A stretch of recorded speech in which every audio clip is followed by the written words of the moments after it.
Hello, everyone. Welcome back to another episode of Fuel for Thought. This is the last review podcast of the season. Wow. It's over. We've done, this will be our 24th race review. Yeah. What a season. Yeah, actually, what a season. Yeah. We've got to wait, 92 days or Yeah, what something? did they say? I can't remember what they said. It was just so under 100. long. So long. But, yeah, they're doing testing at the moment. Yeah. So I think that's being streamed, actually. So there's still a bit of F1 happening. Yeah, but I think, to be honest, even from two F1 fans, well-needed break from all the action, reset. Definitely. Recalibrate. Yeah. Go again. Yeah. Everyone on level points. I think it's quite nice to have a little break from something you're passionate about as well. Yeah, always. Think about other things. Always. Have a holiday. Yeah. Yeah. But yeah, what a great... obviously not the best race of the season, but what a great race to end the season on. It was solid. Obviously, great result for McLaren. Just about. It was. Tell you what. It was nice to have a race that actually, the result meant something. If that makes sense. Yeah. Because the final race of the season, it's nice to have that. It's all on this to win. I know, a bit of drama at the start. I was touching. We thought, McLaren qualified 1-2. Easy, bring it home. Yeah. They're already 24 points ahead of it, however many it was. It would have taken a lot for Ferrari to overturn that, i.e. 2 DNS basically, and Ferrari basically coming first and second or third and fourth or whatever the lowest it could have come is. And it almost happened as well. It's like someone... It did. So someone the spirits whispered to Max, be chaotic. Yeah, because at first it was obviously 2 McLarens and 1 Ferrari kind of up there, and then it switched very quickly to 2 Ferraris and 1 McLaren. Yeah, that's kind of made the race quite interesting. Yeah. Yeah, but I mean, it set up a good narrative for the race. Yeah, definitely. It kind of kept flip-flopping. Yeah. I will say, Charles Leclerc, he puts the work in when he's trying to figure out the championship order. He does. Last year, letting Perez overtake to try and build a 5-second gap to Russell, and then trying to sneak some points that way, just play all these games. And this year, just he looks so stressed and so concerned about whether we're in the championship. He properly puts everything into it. Yeah, even though he had an amazing race, obviously made up how many places he make up? 16. He made so many. He still seemed very disappointed. Obviously, he wanted the P1 for Ferrari, but he seemed quite disappointed at the end, even still. Yeah, of course. Yeah. Should we go back to the start of the weekend? Okay. Not quite racing related, but there was still tension between George Russell and Max Verstappen. God, yeah, that was ridiculous. Yeah, George Russell obviously had made his opinions quite clear to the media. Yeah. Well, after, I guess, Max just casually saying stuff about him being two-faced and saying, I can't remember what the words he used, but saying he's an idiot or something to the media. And then maybe that's to be so forthright in Dutch media isn't so controversial or anything special, but to British media, because of the way British people are very reserved and just don't want to outwardly offend anyone. We'll talk about them later. Yeah. That's just I feel like that's just a very British thing. You don't want to. So I feel like George is you can't go on the media and say that. I have to say something. He's a bully, actually. Yeah. Yeah, it all heated up. But you said that they made up, didn't I saw they? something about it, they were posting a picture together or something. I mean, yeah, I actually saw that. I think it was the GPDA. Yeah. GDPA. I always get the... Feels silly not to, I guess. yeah. I don't know. I'd like to see a feud between them next season if they're both competitive. Yeah. I think there's always been a bit of tension. Do you remember when Max had a go at George because he crashed into him in the sprint race or something? I think it was in Hungary last season. It was in the pit lane. He was I don't know. Oh, I remember. Yeah. Do you remember? I can't remember what he called him, but it was not ideal for TV. Let's put it that way. No. But yeah, I think that there's always a bit of tension between them. But yeah, we'll see. Let's hope it heats up. Yeah. Shall we? But I don't like it when it gets personal. I like it when it stays on track. But obviously, maybe Max's news softened the argument a little bit. Probably. Having a little Verstappen PK. That was so strategic, the way he dropped that. It's almost like they planned it. Yeah, just like, yeah, you bully. Oh, but I'm having a kid, though. Everyone feels sorry for me now. You can't have a go at me now. I'm going to be a dad. Obviously they didn't. And it's like, oh, congrats. It's like convenient timing, but obviously you can't plan these things, can you? Well, you can plan when to announce something. You can, but I think it's quite difficult at a certain point for... Yeah. Anyway, let's go back to racing. Yeah, let's go back to racing after this drama. I mean, it starts with qualifying, really. I mean, some couple of surprises. Bottas getting to Q3. I know. Bottas, as the Americans call him. Bottas, yeah. Hulkenberg was on provisional pole at one point. He was. It was very strange. Yep. And then did qualify P4, but unfortunately got the penalty. Yeah, speeding in the pit lane. Overtaken in the pit lane. Overtaken in this pit lane, yeah, that's it. Yeah, so that was a shame, but it didn't mean anything in the end. No. McLaren won too. Max didn't qualify that well, but got pushed up. Charles qualified P13, but obviously had a 10-place grid penalty. Yes. For taking a new battery. He started P18, I believe. P19. No, there was two drivers that started behind him, wasn't there? He was P19. So I thought both Williams were taking new gearboxes. I think only Colapinto did. Okay, fair. Well, Hamilton went out in Q1 as well after collecting a bollard. That was so, such unfortunate timing. Yeah. Magnussen crashing into it and then it going under his car. It was, but then they sent him out late at the same time. Yeah. It's a shame, really. But, I mean, made up for it in the race. Him and Charles did. So, I guess, not much else to say about qualifying, so we can probably just move on to discussing the race a little bit. So, yeah, the start pretty decent from, decent from Lando. Yeah. For once, I guess. It was a good start from Max, and... Yes, he got a good slipstream. But, obviously crashing into Oscar. Sent up the inside. Ran out of room. You said he's so lucky because he managed to just spin and then carry on. I know. And then Oscar obviously went off and was at the back of the pack for a bit. I think it's instinctive from him. Every time he spins, he always does a 360. Like you see him, even last season he spun, or was it the season before? One of his winning seasons, he was in the lead, spun, did a 360, just collected it and carried on. And he's done that a few times. So I think it's instinctive to correct a spin in that way when not a lot of other drivers do. He knows exactly what to do. In qualifying, did you see where he lost the back end, but he kept his front right wheel on the track and managed to not spin out and go over the line? He must just have that pure instinct straight away in order to correct himself, and he knows exactly what to do. I think, but it probably goes against instinct because, Piastri, I guess, instinctively wanted to collect it as quickly as possible. So, stopped the spin, but ended up backwards. And I think a lot of drivers do that. Yeah. But Max always seems to just spin around. Maybe he practices it. And maybe it's a coincidence, but it just seems like he knows what to do. Yeah. That's what it feels like. Yeah. Talking about Max, let's talk about his teammate. Perez. It's a few seconds later you see the other Red Bull spinning. Yeah, they weren't having a good first lap, were they? Then Bottas crashed into him. Yeah, so then Perez DNF'd. I mean, Perez shouldn't have been next to Bottas, really, should he?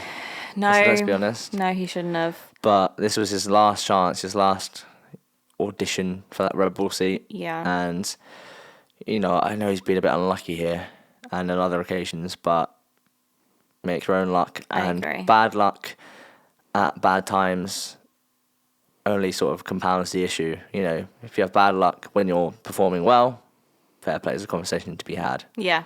But just can't really say anything about it. Yeah, he said in the media that he is him and Christian have a planned chat, and Perez said that they're going to make a decision that's right for the team. So I think in the next few days there'll be an announcement where Perez will no longer be Max Verstappen's teammate. An ambassador role that keeps the Mexican money flowing into Red Bull. Yes. The rumour has it is that Liam Lawson is getting that seat. Mm-hmm. I'm not surprised. I'm not surprised either. I can't remember who they said would get the RB. Is it, what's his name, Hadja? Yes, that's it. Red Bull Junior? Hadja, yeah. And then, Perez will be an ambassador. So back to Hamilton and Leclerc starts, and specifically Leclerc, he just overtook about 6 cars around the outside of one of the corners. Yeah. And it reminded me of, like, I said at the time, where everyone's queuing for a roundabout to go left in the left lane, and you see the right lane's free, and you're just like, okay, I'm just going to overtake everyone. Yeah. And then leave at the same exit. Yeah. And that's what it looked like. He just, like, saw the opportunity that no one else did, and Yeah. just went for it. I think the commentators said that he could have put himself in a position to be kind of bowling balled Yeah. out, but he got Skittled. Yeah, skittled. Yeah, I'm not going to say he got lucky because it was skillful driving, but It took a risk. yeah, took a risk, paid off. I think he gained 11 places in the first lap. Yeah, he's up to P8. Okay, yeah, about 11 places. Yeah, Yes. Which put him, in a great spot. yeah. Was he on the Incredible. hards as well, or at that point? I can't remember. I'm trying to think. I don't think so. Okay. Because Hamilton started on the hards. He did, yeah. And went for quite a while. Yeah, I think the hard tyre, they didn't really like the hard tyres. The medium was a tyre to be on this weekend, but Yes. yeah. Great from Charles. Yeah, and then it kind of settled in, really. Well, we say that. Max got a penalty for the move on Piastri. Oh, yeah. And then Piastri got a penalty For crashing into Colapinto. Yes. Yeah. Which put Colapinto out of the race. Yeah, pretty much, yeah. Also not ideal because that's Colapinto's last race currently.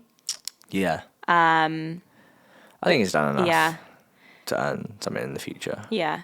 Do you think the 10-second penalties were quite harsh? Well, it's been quite consistent all season for causing a collision because that's what the drivers wanted. So I think towards the start of the season we discussed it, and it's Yeah. like that we said that's what the drivers wanted. So Yeah.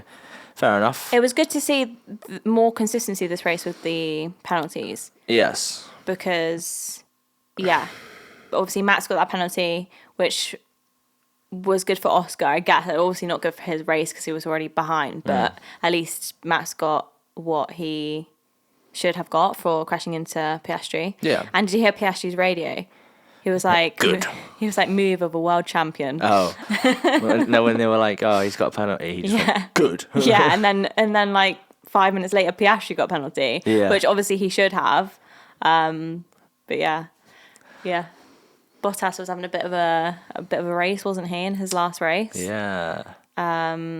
Crashed into Perez. Is it him that locked up and crashed into Magnussen? Yeah. And Magnussen was just like, that's just great, isn't it? Yeah. Well, Bottas did admit in the post-race interview, he was like, well, I was defending on old tyres and I probably should have not really pushed that hard. So he was like, my bad. Fair. But yeah, his last race, he DNF'd, which is a shame. It's a shame. Yeah. Obviously, Bottas isn't in the sport anymore. So 3 DNFs, is it? I think so, Perez, yeah. Colapinto, Bottas. Yeah, and Perez. Yeah, you said Perez. Bottas, although unemployed, paid the bill for the driver meal. It's like $5,500, but fair Thought play it'd to be more, him. to be honest. Yeah, same. That they made sure to make a comment on social media that Max and George sat as far away from each other as possible. There's that joke where they saved a seat next to Max for Yeah. George, yeah. And it was moved. And what else happened? I mean, I say it kind of settled in after that. Yeah. Really, it was more tyre strategy and who was going to undercut who. Yeah. Norris, set a buffer. Couldn't be overtaken by Sainz, even though he stayed up for quite a bit longer. Yeah. Obviously, at that point, because they're obviously fighting for the Constructors' Championship, and Lando was basically the only McLaren driver that could allow that to happen, because if something had happened to Lando, then Ferrari would have won the Constructors. So, obviously, Lando had to make sure that he stayed in that position. Actually, it wasn't quite a bit longer. It was like 1 lap, wasn't it, I think? Yeah, I think it was about 1 lap. Yeah. Yeah. But it's important to get pit stops right. And McLaren Yes. did a 2.0 second pit stop, which is amazing. And Impressive. probably the most pressurized pit stop of the season, I suppose, because it was the be all and end all and they hit out the park. He did. Yeah. But yeah, well done to McLaren. Great teamwork and kept Lando in the lead. Yeah. This also puts Lando in a elite group of McLaren drivers that have got 8 pole positions in a season or more, which Lewis Hamilton never did in a McLaren. Oh, wow. And there was a lot less races back then, Yeah, obviously. yeah. And everyone was more competitive back then, so it wasn't just the same cars getting pole every week. Yeah. But even so, I feel like it's quite incomparable when there used to be it like is different eras. 10 races in a season Yeah, it's different eras. to isn't it? 24. Yeah. But still, Yeah. it's still impressive. It is impressive. And obviously Lando had the opportunities to move teams in the past, and he didn't. He stuck with McLaren, and look what they've achieved. Yeah, well, first Constructors' Championship for 26 years. Since 1998. Yeah. Oscar wasn't born, neither was Lando. Neither of them were. Yeah. Obviously, I guess this race was kind of bittersweet for Oscar. Probably more sweet than bitter, but he didn't have a great race, but the end result was what they wanted. Yeah, he just So- couldn't really contribute from No. where he was. But I still great for Oscar to be in a winning team in Hmm. his second season or in F1. So it'll be exciting to see how him and Lando compete next season. Oh, yeah. And he even said at the end, I've got some stuff to learn and improve on, which we've also talked about. Yeah. But I think as long as you recognise that and then keep improving, I think he's on, it's going to be one of the top drivers of the sport. Definitely. In the near future. I think it's quite clear that Oscar has the mentality as well. Like, you just can tell that he's just... Yeah. His emotions are kind of like left in the side when he's in Formula One. Yeah, definitely. Another story of the race was how high Hamilton could make it. Yeah. And we just about saw him get P4 on the last lap. Yeah. Well, yeah, it was a bit of the coverage wasn't great, was it, on the last lap? Because they were following Hamilton trying to overtake George Russell. Yeah.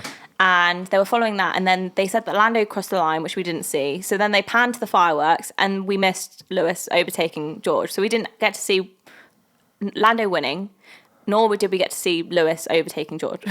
Well, they showed Lando winning, but from a really high camera angle, so they could see each other fireworks, and it was just so quite odd. I think he'd already crossed the line.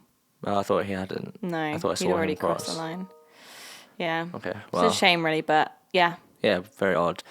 And then but Lewis Hamilton got it from where he was. Very impressive drive. Exactly. And with George Russell starting in P7, Six, I P6 think. in the end. Yeah. We'd expect him to. It just shows Hamilton's class, I think, at the end of the day. Definitely.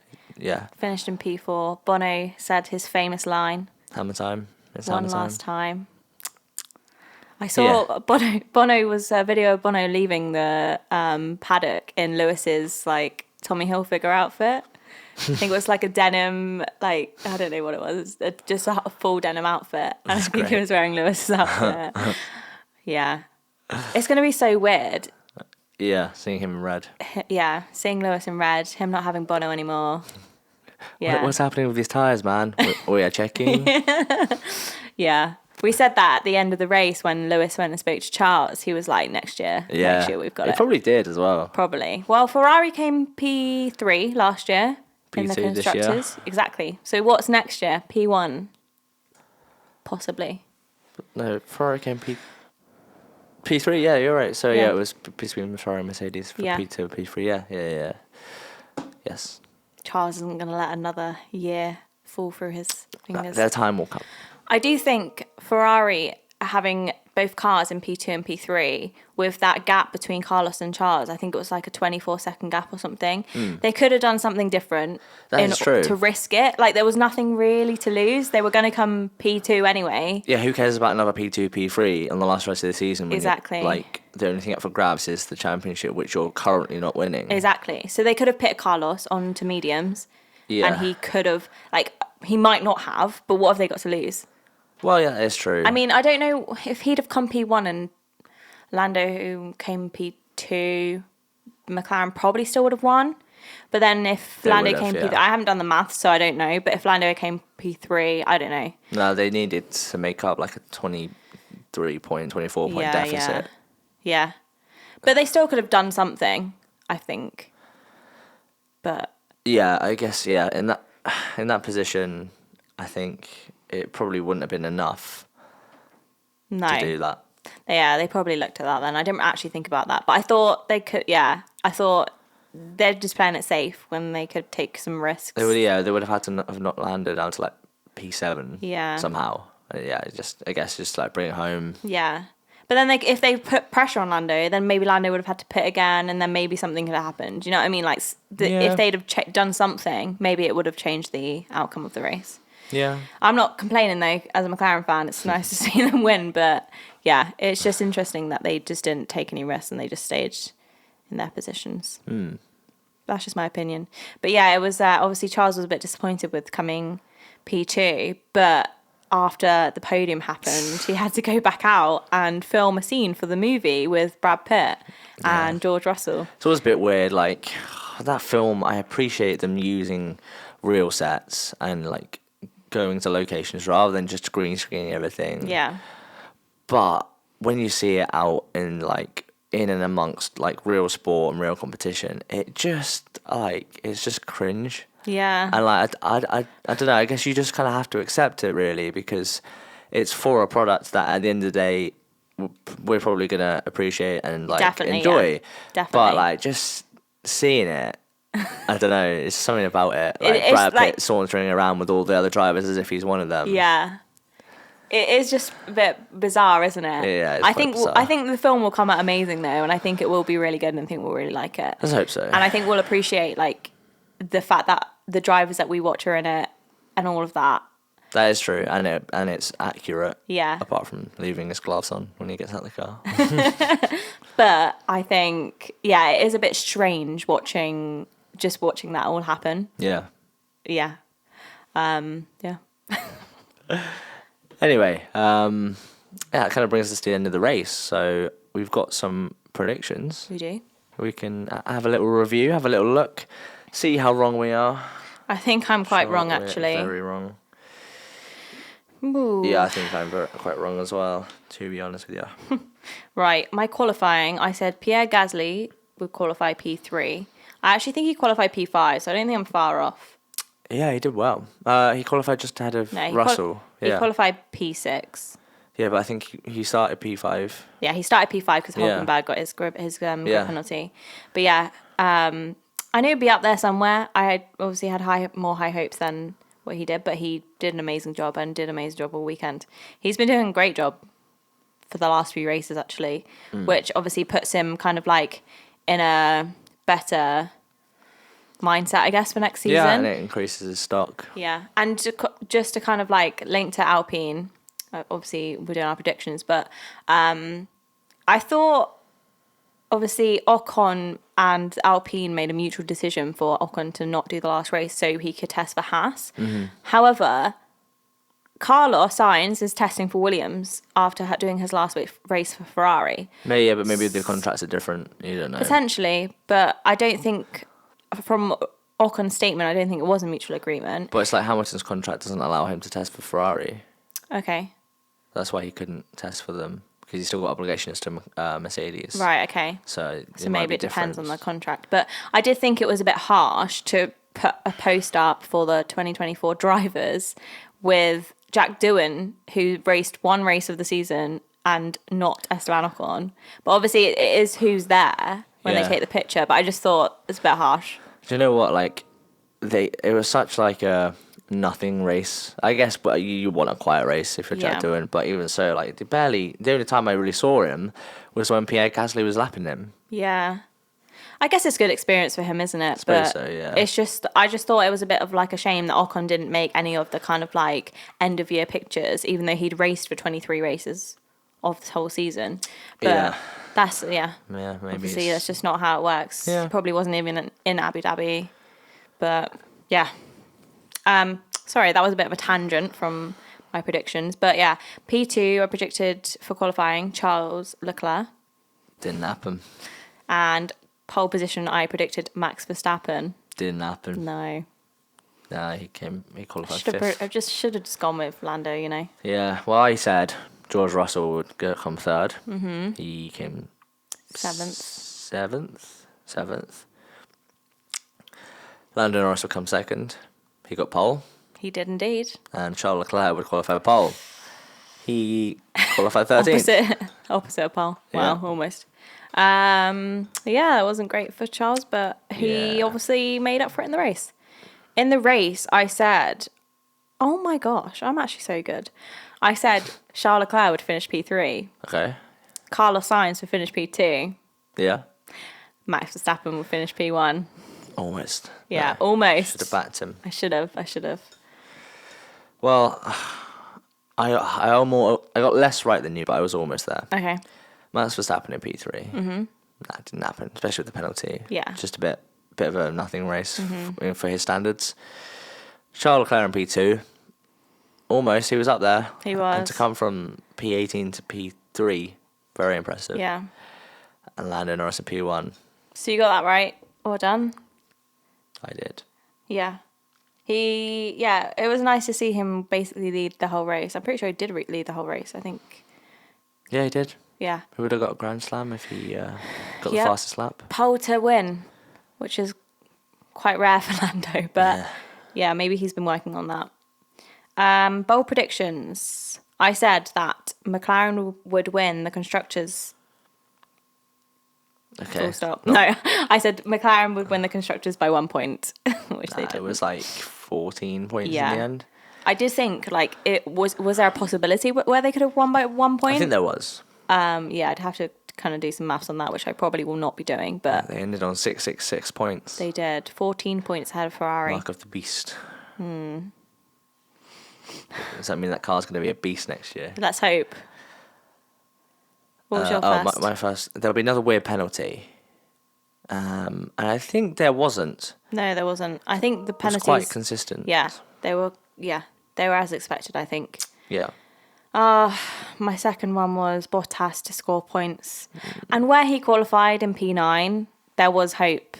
But he had a bit of chaotic race. He did. And then DNF'd, so... Did the opposite, really, didn't he? Yeah. Yeah. Oh, well. Oh, Well, my second one was that Jack Dillon would retire, and he didn't. He didn't. So a quiet race, but where did he finish? I think near the back, right? He finished 15th. Okay. Yeah. I suppose good experience. Oh, there was 4 DNFs. Liam Lawson DNF'd as well. Do you remember? The last lap. Yes. He was rolling down the hill. Yeah. And your third one? My third one was another crazy decision by the FIA will ruin a driver's race. That didn't happen, I don't think. No. That wasn't a crazy decision. There was decisions that ruined drivers' races. There was, but like it Oscar wasn't. Piastri, but it wasn't crazy. Yeah, it wasn't crazy. Okay, so my third one, I think I got this right. Yeah. Lewis Hamilton will come up fighting. Oh, yeah. 100%. And he certainly did. At one point he was complaining, I don't own any speed, but... Yeah. Yeah, he came up He fighting. clearly did. He clearly did. And he took his teammate at the end. Yeah, and had some donuts. Yeah. Yeah, it was good to see the donuts. He had his own little Stand. There's people complaining about that. Like, oh, he didn't even win a race. He's Lewis Hamilton. I mean, other people have had that. Zhou had it in China. Yeah, you make concessions for 7-time world champion, Exactly. leaving his team that he's won 6 championships. He's the most successful driver and team duo of all time. Yeah. So I think that's okay. I think it's okay to celebrate people. Like, Certainly. surely there's no harm in celebrating more people than there is, like, just ignoring it, you know?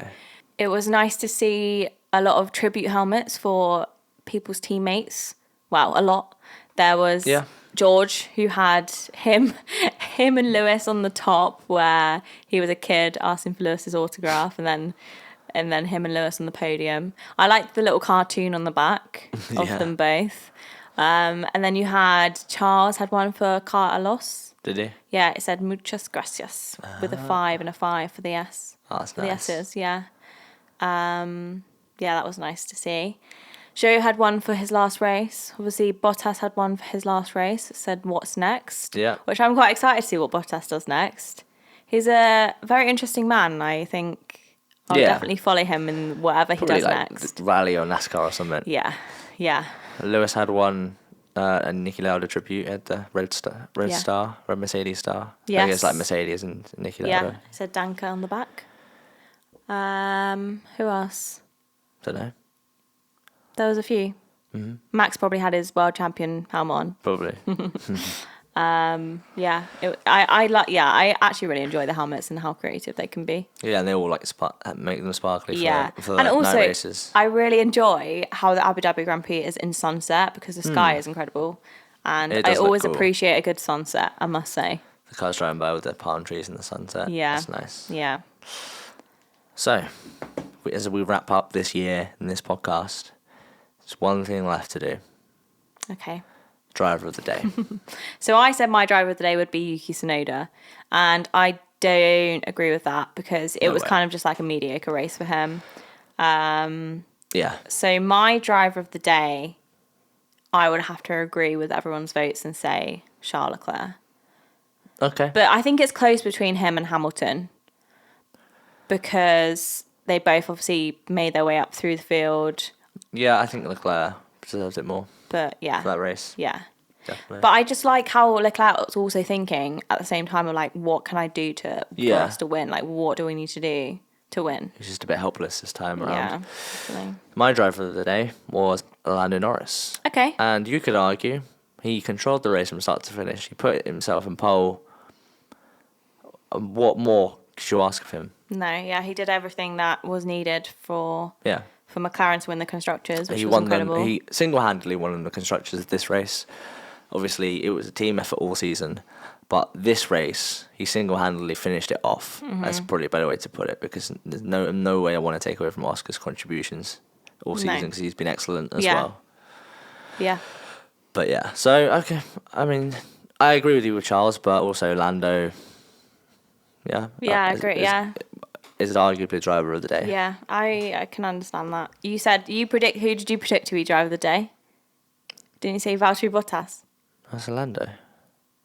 Did you? Yes. You predicted Lando? Yeah. And do you agree with it? That's literally the conversation we I just had. thought we said Valtteri Bottas. I think I joked Valtteri Bottas. Maybe that's who I wanted you to say. Yeah. Never mind. But yeah. God. Fair. So you got your driver of the day right. I did. I did not. But hey, it's not like we were keeping track. Maybe next year we'll keep track of points. Yeah, I think so. I think, we'll make it more competitive. Definitely. But if it's anything like this year, it's going to be really difficult to predict again. I hope so. And I hope it is, yeah. What a great season it's been. Yeah. More competitive next year, I hope.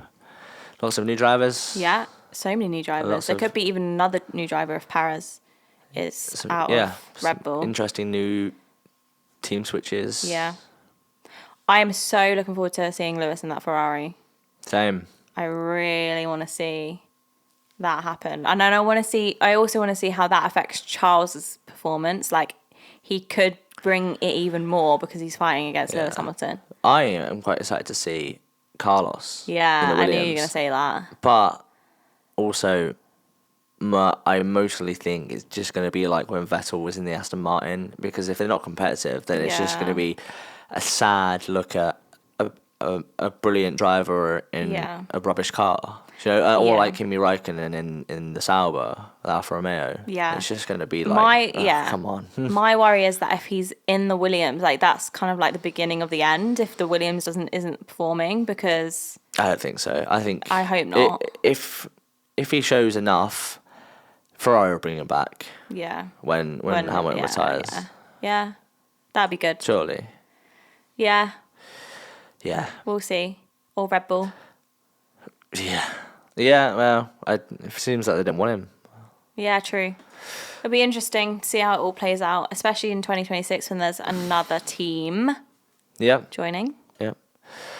But conversation for another day. Definitely, because we have our year review to do where we're going to review our predictions from the beginning of the season. So that will come up after this podcast. I forgot what I said. I have to review that. I remember saying that Lando Norris would win the World Championship, and you were like, you're dreaming. Yeah, and right. I wasn't too far off, was I? Well, listen, let's save these discussions, shall we? Okay. But yeah, that's it for another one. Yep. Race 24 out of 24. What a great season. It's been great to do this for everyone. Yep. Thank you for everyone that subscribed over the year, liked, commented, all sorts. And we will catch you in the next one shortly. Until then, Bye. goodbye.